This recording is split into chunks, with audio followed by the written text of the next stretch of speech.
Aleluia! Rendei graças ao Senhor, porque a sua misericórdia dura para sempre. É assim que começa o Salmo 106. Salmo que vamos estudar hoje, vamos meditar hoje aqui no Reavivados por sua palavra. E é uma alegria estar com você a cada manhã, uma alegria estar com você hoje novamente para nós abrirmos as Sagradas Escrituras. Eu te convido a você nos acompanhar pelo Twitter, PR Evandro Fávero, e também no Facebook, mesmo endereço, PR Evandro Fávero, e também a divulgar pelas mídias sociais a Palavra de Deus. A Bíblia, ela nos traz lições maravilhosas e o Salmo 106, ele também é um desses salmos que mexem com a gente. Ele é uma continuação do Salmo 105. Ele apresenta a fraqueza de Israel e, ao mesmo tempo, a força de Deus. Faz um contraste entre um e outro. O Salmo 106 tem vários versículos interessantes para nós lermos e meditarmos. Eu não vou ler todos hoje, convido você a ler o Salmo 106 de maneira particular, em casa, quando você abrir a Palavra de Deus. Hoje vamos ler apenas alguns versos para despertar então em você esse desejo e para a gente bater um papo sobre a Bíblia. Antes mesmo de abrir, antes de falar sobre o Salmo 106, eu gostaria de dizer que eu tenho orado por você, tenho orado pela sua família, tenho orado pela sua casa. Oro por todos os telespectadores da TV Novo Tempo, oro também por todos aqueles que entram em contato com a Palavra de Deus através dos nossos sites. Nós temos o site esperança.com.br, por exemplo. Nós temos também o adventistas.org, que são sites que apresentam então mensagens de esperança e tantos outros instrumentos de proclamação da Palavra de Deus. E há várias pessoas conectadas pelo YouTube e nós oramos por eles todos os dias. E eu tenho orado nesta lista por você também. Vamos então ao Salmo 106. Ele começa dizendo então esta expressão, apresentando esta expressão de louvor a Deus. Aleluia, rendei graças ao Senhor. E ele dá um motivo pelo qual nós devemos louvar o Senhor, porque a sua misericórdia dura para sempre. Depois no versículo 3, ele diz, bem-aventurados os que guardam a retidão e o que pratica a justiça em todo o tempo. A expressão bem-aventurado significa feliz. Então, no verso 4, ele faz um pedido a Deus, dizendo, lembra-te de mim, Senhor, segundo a tua bondade, para com o teu povo. Visita-me com a tua salvação. A despeito de nós mesmos, Deus está interessado em nos salvar. Deus está interessado em nos visitar. E por isso o salmista clama, visita-me, Senhor.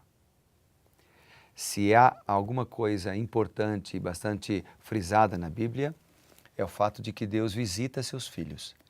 Ele visitou o seu povo, quando pediu para que se construísse um santuário para que ele pudesse habitar no meio do povo. Ele também visitou a humanidade caída quando assumiu a forma humana. Jesus Cristo veio e habitou entre nós. E a cada dia ele nos visita também, bem de manhã cedo, quando nós levantamos para orar e ao longo do dia também.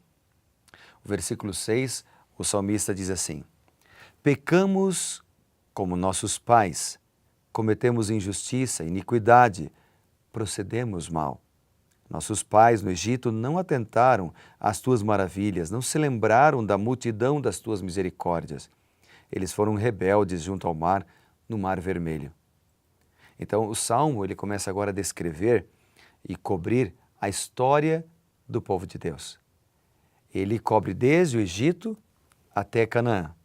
Ele enfatiza a incredulidade, a rebeldia, enfatiza a idolatria e apresenta em contraste a misericórdia e a bondade e o amor de Deus para com o povo.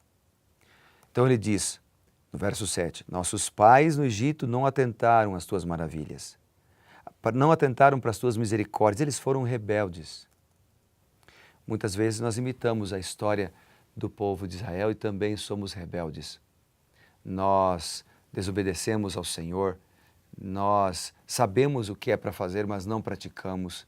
Nós sabemos qual deve ser o nosso estilo de vida, mas nós não praticamos um estilo de vida saudável, um estilo de vida consagrado ao Senhor. Somos rebeldes e nós não somos consumidos porque Deus é misericordioso, porque Deus é bom. No versículo 8, o salmista diz assim: Ele o salvou por amor do seu nome. Deus nos ama, Deus cuida da gente. Deus nos salva apesar de nós mesmos. Ele amou a você, Ele amou a mim, por isso morreu na cruz. Mas Ele ama você, Ele ama a mim, por isso Ele intercede por nós e voltará para nos buscar. O salmista continua relatando sobre a incredulidade de Israel, a idolatria de Israel, que foram marcantes em sua história. Ele diz o seguinte: Então, versículo 12, creram nas suas palavras e lhe cantaram louvor. Cedo, porém, se esqueceram das suas obras. Esqueceram das suas obras, não guardaram os seus desígnios, entregaram-se à cobiça no deserto. Deus concedeu-lhes o que eles pediram, mas fez definhar-lhes a alma. Eles tiveram inveja de Moisés. Que triste, né? O Salmo 160, ele tem uma estrutura que apresenta isso. Ele começa, por exemplo, no verso 1 a 3, falando da invocação para louvar. Dos versos 4 a 5, ele faz um apelo a Deus para que se lembre dele. E então, no centro do capítulo, ele apresenta essa história que eu estou mencionando, que é a história da idolatria, da infidelidade de Israel. E logo depois, ele termina o Salmo, então, com um convite, pedido para salvação e a invocação para louvar de novo, como um quiasmo, um X. Então, no versículo 19, a idolatria novamente é levantada, onde ele diz assim: em Horebe fizeram um bezerro e adoraram um ídolo fundido. No versículo 20, diz o seguinte: assim trocaram a glória de Deus pelo simulacro de um novilho que come erva. Trocaram a glória de Deus por um novilho. Isso é mencionado lá no Novo Testamento também, no livro de Romanos, no capítulo 1, versículos 21 até 23, quando o apóstolo Paulo ele apresenta esse problema, o problema da idolatria, o problema de rejeitar e abandonar a Deus e seguir por caminhos errados. Sabe que mesmo quando nós fazemos isto, Deus não se esquece da gente. Deus nos ama. É por isso que no versículo 21 em diante, vem contrastando a atitude do povo com a bondade de Deus.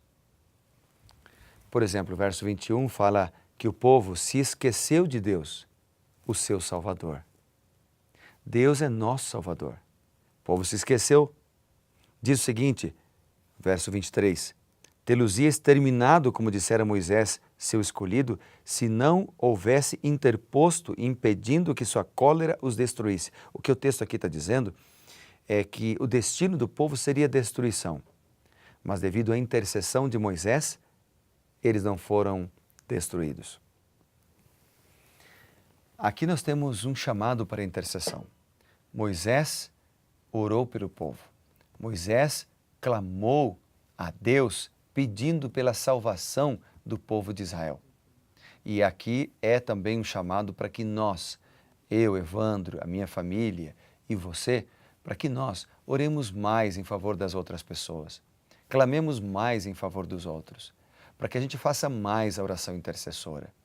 Você deve orar pelo seu cônjuge, orar pelos seus filhos, orar pelos namorados, o namorado da sua filha, a namorada do seu filho, orar mais por eles, orar mais pelos amigos teus. Nós precisamos ter uma vida de intercessão. E a história de Moisés nos admoesta para que façamos isto. O Salmo ainda apresenta no versículo 33 que o povo se rebelou contra o Espírito Santo. Ou seja, ele apresenta aqui o Espírito Santo como uma pessoa, como alguém que tem uma personalidade, não como uma força ou uma energia. Aliás, em vários capítulos da Bíblia, em toda a Bíblia, o Espírito Santo é apresentado como alguém que age em nosso favor, como a terceira pessoa da Trindade. O Espírito Santo pode ser entristecido. O Salmo 106 também apresenta outras obras más do povo de Israel, no versículo 35, diz que eles se mesclaram com as nações e aprenderam as obras deles. Ao invés de influenciar positivamente as nações pagãs, eles aprenderam deles. É aquele ditado, não é?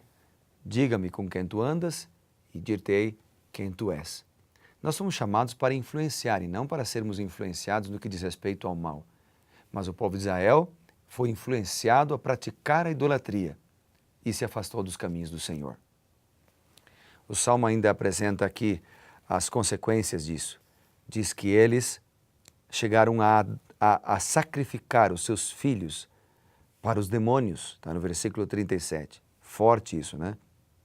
A despeito disso, o versículo 43 diz que Deus muitas vezes os libertou.